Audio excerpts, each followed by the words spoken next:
In today's video, I'm going to teach you how to link pages in Weebly in just 5 minutes. Let's dive right in and make your Weebly website even more user-friendly by linking different pages together. First, open your web browser and navigate to the Weebly website. It's your starting point for accessing Weebly's powerful website builder tools. If you're not already logged in, you'll need to enter your email and password to access your account. Once you have your credentials handy, click on the login button to enter your dashboard. Now that you're in, head over to the overview section. This is where you'll get a glimpse of all the activity and site options available to you. It's important to familiarize yourself with this dashboard as it's your main hub for editing and managing your site. Once you're oriented, you'll want to click on the Edit Site button. This action takes you straight into the Weebly editor where you can make changes to your website's structure and content. In the Weebly editor, identify the text you want to convert into a hyperlink. Highlight this specific text with your mouse. Make sure that the text you select is clear and descriptive, as it should guide your visitors on where the link will take them.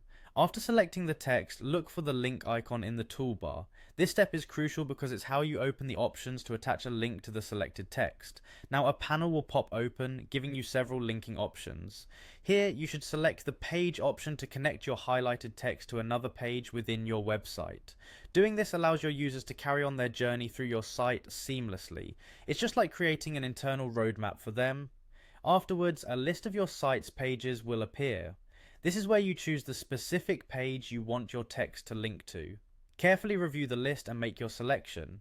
Remember, the key is to provide a smooth and intuitive user experience, so choose a page that logically follows from the context of the text. Once you've selected the desired page, you'll see an option to open the link in a new window. Check this box if you prefer the linked page to appear in a separate tab. This feature can be helpful if you want your users to easily return to the original page without hitting the back button. Finally, take a moment to review your link settings and finish up by exiting the link setup.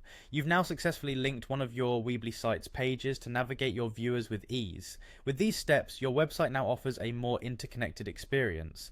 Congratulations! You've linked pages in Weebly, enhancing the navigation and engagement of your website in just a few minutes.